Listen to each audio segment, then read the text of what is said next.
What's up, YouTube? It's your girl Reese the Barber, and I'm coming back with another video. I just want to say I apologize so much for keeping y'all waiting for this video. It's been a lot going on, but you know what? We're not going to focus on the past. It's 2023, and we're hopping in and we're going in strong. So first thing we're going to do is take our number one guard with the grain. This is my son Tay, and as you can see, he does have some weak spots in the front of his head. That is from his mother. A lot of people have these weak spots on their temple area, and that's okay. What we can do to prevent going lighter and making those weaker spots stand out is we can open our guard or our lever to not go as close to the scalp as the other parts of the head. So as you can see, I opened my lever, I opened my lever to make sure that those spots were, we would call that a 1.5, and everywhere else is going to be a 1 closed with the grain. What you see now is me just taking down all this bulk.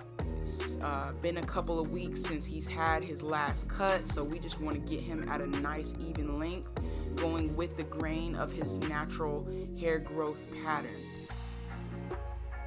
You want to make sure as you are going over your bulk, you want to keep combing the hair. That is going to separate those curls and allow the clipper to catch what it needs to catch. And right now, we are going in with my Babyliss FX skeleton trimmer, and we are making our first initial guideline. This is our guideline that is going to make the drop on the fade. So right now you see me going about 1 inch above his ear. You can always use your comb to measure. Most combs have indicators on the comb that tells you what length is what. My comb actually has numbers. I use the Cleopatra combs. They are my go-to. And we're just gonna make sure everything under this first guideline is nice and clean. You wanna have a nice clean canvas to fade from. And right now you see me opening my blade with no guard. This is going to be our second guideline. And I don't necessarily use guidelines. What I do is I use a 4-step system, a 4-step fading system. So that means I move my lever 4 times as I'm fading. So I don't necessarily go in, make a guideline, and go back. I fade as I go. So I'm going in, opening up this lever, and then I'm gonna close it. 1 step, 2 step, 3 step, 4, and that usually takes the guideline out, especially if you're not putting in a hard guideline. And what I mean by that is stamping the clipper against the client's head. Those put in harsh guidelines, and you will be forever trying to take that guideline out. Trust me, I had to learn the hard way. A lot of the times your client will have indentations in their head, in their skull. It's just the way that their head is. So you might need to pull the skin up and stretch the skin so you can see what you need to fade, and you can see those little dark spots. On the side of the head with the drop fade, you always want to make your guideline a little bit smaller than the back of the head. So as you can see on the side, I might go up 1/2 inch, maybe even smaller than that, and then on the back it usually is a full inch. That's going to make sure that you don't bring your fade up too high on the sides, and you want to have that gradients as well. So now I'm going in with my half guard. This is probably the second most important guard. You see him sleeping. He plays video games, so he's probably up all night for this, so excuse him. But we're going in with the half guard right now, and we are taking this up about 1 inch, maybe even 1 3/4 inches. This guard is one of the most important guards in my opinion. The half guard is what gives that flow and that gradients to your fade. So you want to make this guideline a little bit bigger because I used a one with the grain on the top of his head. I don't really have to worry about going up too high when I go in with this half guard. And we're doing the same thing that we did with the previous step. We're going a 4-step fading system, so we're closing it 1, 2, 3, then 4. In our guideline, in that line, that hard line is gonna come out.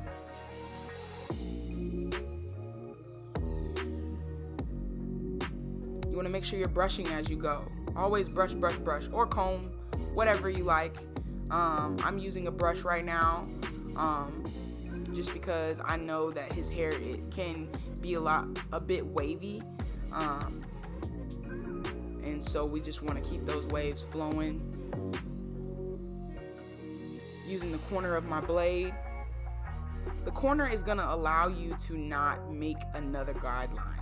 So whatever step that you're at in your fade, that's what that's going to do. And right now I took my guard off, I took my guard off and I'm just going back in with the no guard open. What that does is just brings your fade together. And he keeps going to sleep. So I'm like, boy, drink some doggone water or something. I need you to wake up. And we're hopping back in.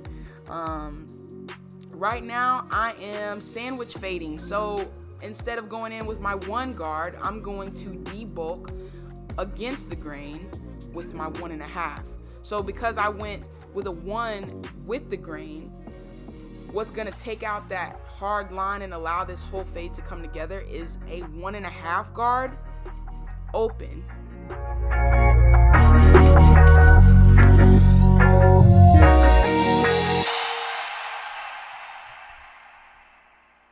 And then I'm gonna close that 1.5 guard. And I'm like, boy, chew some gum or something. Like, I usually can't stand when people come in chewing gum, but at this point, he just keeps going to sleep.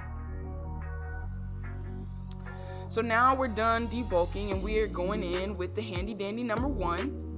And we're gonna bring this thing together. We're gonna open it up and close it, and open and close it. All while brushing at the same time, and that is going to bring this whole thing together. One of the main things that I have learned about speeding the fades up is going in and just doing what you got to do. Don't worry about the detail work. Detail at the end. So right now, I'm just slow stroking it, going in with the one guard, closing it a little bit by little bit until that last line comes out. And I see some bulk that I miss with the 1.5.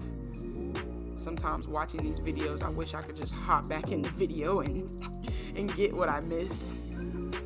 But it's okay, you know, I'm still a student in this game. I'm licensed, but we're still learning. Always remain teachable. My barber instructor, she that one phrase has stuck with me through this whole journey, and it's just always remain teachable, you know? Nobody is perfect and we all make mistakes. The biggest thing is learning from those mistakes and knowing what you can do better the next time. This video is actually probably a year old because my son has hair now, so this video is pretty old. But right now I'm just detailing, going back, seeing whatever area. I'm looking in the mirror, looking at the area that I need and determining which guard is going to take out those dark spots. So, you know, you might be flipping guards a lot when you detail. You know, you might need your 1, you might need your half, you might need your 1.5. You might need to take the guard off and just detail with your clipper open or closed or whatever it might be. But just use your mirror. It will never lie to you.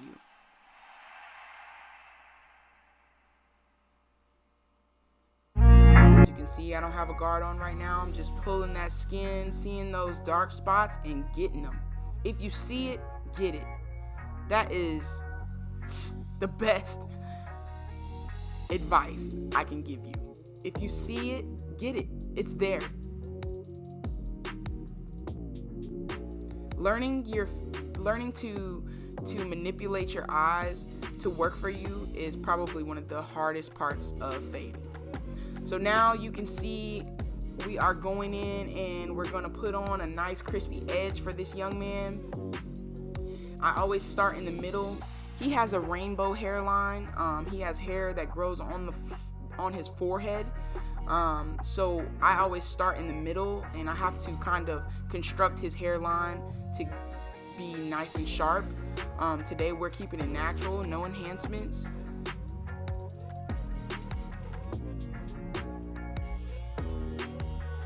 And I'm just looking in my mirror and looking in the camera view, because the camera will show you a lot of things too. And I'm just getting those little dark spots with my trimmer, going in lightly, not pressing too hard, pulling that skin, just detailing as I go. Now we're gonna start working on this C cup. So satisfying. So satisfying. Just look at that. No enhancements, just straight, natural. Oh, so beautiful. I love what I do. I really do. Look at that. Perfect. No pushback. Something simple. Always want to make sure your client is sitting up nice and tall and looking in your mirror. Face them towards the mirror, stand behind them, and you will see what area you need to get. That is going to help you create a balanced hairline. It's standing behind your client and looking in the mirror, feet flat on the ground, and that's going to show you the areas that you might need to bring up, down, whatever the case may be. And I'm going to put the razor on this young man. I always brush the hair forward and stand behind the client. And that is another way that you can make sure that to get a balanced hairline is going slowly with your trimmer and getting those hairs that might come over the front of the hairline.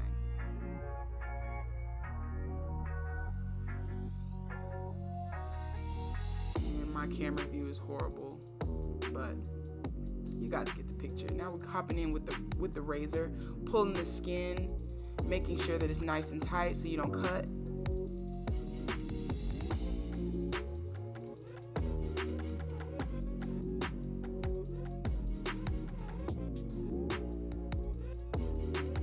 Making sure that the blade is at a 45-degree angle.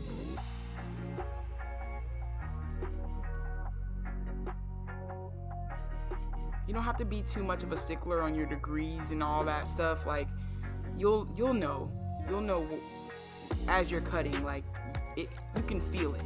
You can feel if you are about to cut someone or not. Keeping that blade kind of parallel to the skin is going to prevent you from cutting your client.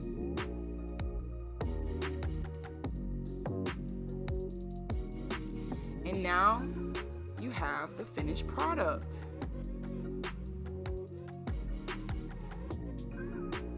This is an all natural cut, drop fade, a bit compressed, but we still have gradients, and it's just giving what it needs to give. I mean, look at that. A nice simple cut. Nothing too crazy, nothing too major, you know. It's giving what it needs to give. I mean, come on. Y'all see it. Nice natural hairline. Hey, yo, I appreciate anybody who took time out of their day to watch this video. Thank you so much. If you could all do me a favor and just go follow my Instagram. It is Reese, REESE .thebarber, spelled plain Jane. I love you all. I thank you all. And I pray that y'all have a prosperous new year. Peace.